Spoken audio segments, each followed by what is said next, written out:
چیخ جو سبق بن گئی۔ صبح کے 5 بجتے ہی جب مرغ اپنی پوری نسلی توانائی کے ساتھ بانگ دیتا ہے تو پورا محلہ کروٹ بدل کر اس سے بد دعائیں دیتا ہے، اور میں چشمے تر لیے لحاف میں سے ہاتھ نکال کر گھڑی کو دیکھتا ہوں۔ دل کہتا ہے ابھی تو آنکھ بند کی تھی، مگر دماغ کہتا ہے تو کون ہوتا ہے سونے والا، جا اسکول جا۔ چنانچہ میں جو کبھی ادب کا عاشق تھا اب ادب سے پیش آنے پر مجبور ہوں۔ الو کی طرح آنکھیں جھپکتے بادلوں سے لدی نیند کو پیچھے چھوڑے اللہ اللہ کرتا، خدا خدا کرتا اسکول کی طرف روان ہوتا ہوں۔ میرے ہاتھ میں ایک بوسیدہ سا بستہ، دل میں خوف اور آنکھوں میں وہی پرانا خواب کہ شاید آج بچے کچھ سیکھنے آئے ہوں، لیکن وہ خواب جو شاید نیند کے ساتھ ہی رہ گیا ہوتا ہے، کیونکہ جیسے ہی میں کلاس میں داخل ہو کر اپنے گھسے پٹے مگر جذبات سے بھرپور لہجے میں کہتا ہوں السلام علیکم بچوں، تو یوں لگتا ہے جیسے کوئی خاموش بم پھٹ گیا ہو۔ آواز تو نہیں آتی مگر سکون ضرور مر جاتا ہے۔ کلاس ایسی ہلتی ہے جیسے استاد نے ہی زلزلہ پیرٹ لینے آیا ہو۔ فضا میں ایک ارتعاش سا دوڑ جاتا ہے جیسے بچوں کے شور نے فضا کے پردے چاک کر دیے ہوں۔ فضا میں ایسی بے چینی پیدا ہو جاتی ہے جیسے کسی نے بچوں کے صبر کے پنجرے سے شرارت کا طوطا آزاد کر دیا ہو۔ ایک بچہ کھڑکی سے یوں جھانک رہا ہوتا ہے گویا باہر کوئی خفیہ خزانہ دفن ہے، یا شاید اسکول کی عمارت چھوڑ کر خود کو افق میں گم کر دینا چاہتا ہو۔ اس کی آنکھوں میں علم کا نہیں آزادی کا خواب ہوتا ہے۔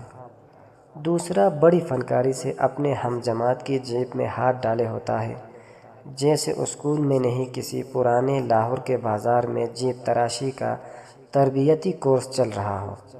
اور تیسرا، ارے وہ تو سادہ بچہ نہیں، فطرت کا میوزک سسٹم ہے۔ کبھی اونٹ کی گرجدار آواز نکالتا ہے، کبھی گدھے کی بے سری پکار، اور کبھی کوے کی چھپتی ہوئی کائیں کائیں۔ اس کے گلے میں گویا پورا جانور خانہ قید ہے۔ میں دل ہی دل میں سوچتا ہوں اگر اس بچے کو کسی تھیٹر میں بیچ دیا جائے تو شاید حال قہقہوں سے بھر جائے اور ہمارا دل سکون سے منور ہو جائے۔ میں جب گفتگو کرتا ہوں تو میری آواز گویا ان کے کانوں سے نہیں ان کے ضمیر سے ٹکرا کر واپس آتی ہے۔ وہ ضمیر جو شاید پیدائش کے وقت ہی چھٹی پر چل گیا تھا، اور جو آواز واپس آتی ہے وہ ایسی گونگی ہوتی ہے کہ مجھے ہی اپنے وجود پر شک ہونے لگتا ہے۔ کیا میں استاد ہوں یا کسی دستاویزی فلم کا پس پردہ راوی؟ میں نے ایک دن پوری ہمت جمع کر کے ایک بچے سے کہا بیٹا خاموشی سے بیٹھو، کچھ سیکھ لو، یہ تمہارے مستقبل کے لیے بہتر ہوگا۔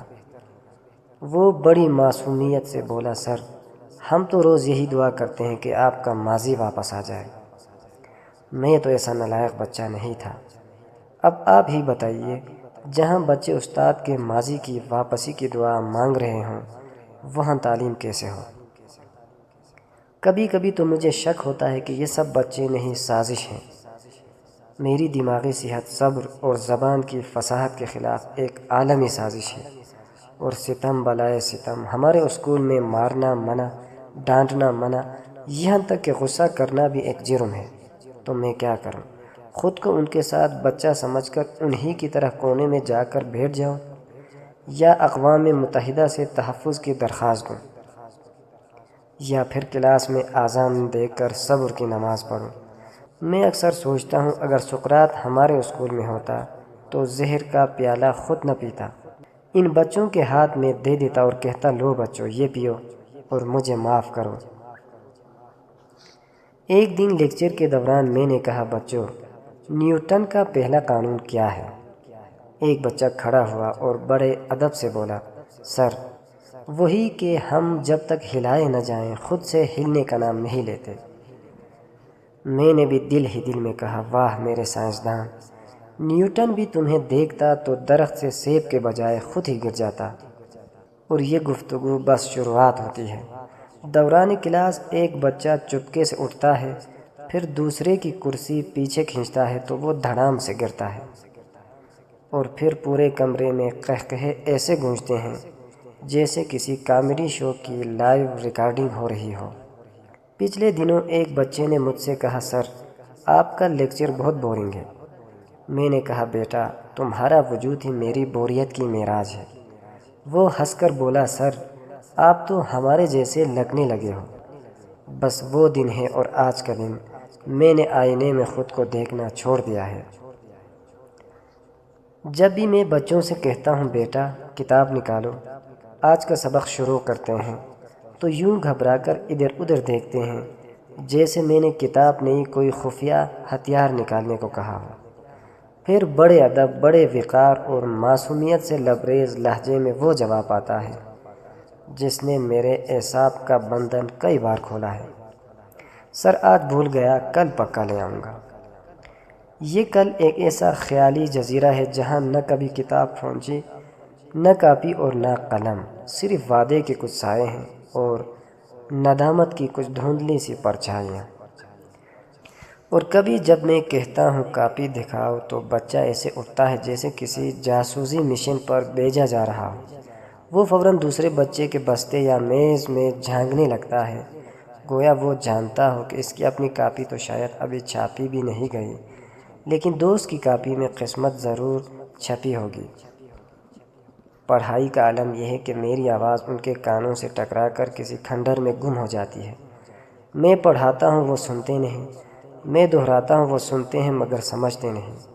سبق جیسے ان کے سروں کے اوپر سے ایسے گزر جاتا ہے جیسے ہوائی جہاز کسی کھلی چھت پر بیٹھے مرغی کے پر پھڑپڑانے کو سلامی دے رہا ہو۔ جب سب کچھ پڑھا چکا ہوتا ہوں تو پوری دیانتداری سے سوال کرتا ہوں، بیٹا اب بتاؤ یہ کیا ہے؟ تو جواب آتا ہے، آنکھوں میں حیرت، چہرے پر معصومیت اور لہجے میں سازش کے ساتھ، سر سوال سنائی ہی نہیں دیا ہے۔ میں سوال دہراتا ہوں تو فرماتے ہیں، سر دوبارہ پڑھائیں نا، ہمیں سمجھ ہی نہیں آیا ہے۔ اور یوں محسوس ہوتا ہے جیسے یہ بچے نہیں، کوئی خفیہ مشن پر آئے ہوئے لطیفے ہیں جن کا کام صرف میرے صبر کا لیبارٹری ٹیسٹ لینا ہے۔ میں اکثر سوچتا ہوں کہ اگر یہ سب بچے واقعی بھولنے کی بیماری میں مبتلا ہیں تو یا تو انہیں میڈیکل سرٹیفکیٹ دیا جائے یا مجھے مستقل چھٹی، تاکہ میں بھی اپنا نام سابق استاد لکھ کر سکون سے بیٹھ جاؤں اور ان کا وعدہ کردہ کل کبھی نہ دیکھوں۔ آخر میں میری گزارش صرف اتنی سی ہے کہ خدارا مجھے میرے طلباء سے پناہ دی جائے۔ اگر حالات یہی رہے تو جلد ہی میں اسکول کی بجائے کسی دماغی اسپتال کے ایڈمیشن فارم پر لکھ رہا ہوں گا، نام فلاں ابن فلاں عالی شان، پیشہ سابقہ تعلیم زدگان، حالت حالیہ شدید تعلیمی جھٹکوں سے بے ہوش، تجویز کردہ علاج، خاموشی، تنہائی اور بچوں کی آواز سے کم از کم 100 میل کا فاصلہ۔ اگر کسی دن میں غائب ہو جاؤں تو تلاش نہ کیجیے گا، بس کسی دیوار پر چاک سے لکھا ملے گا، یہاں ایک استاد پڑھاتے پڑھاتے بے آواز چیخ بن گیا۔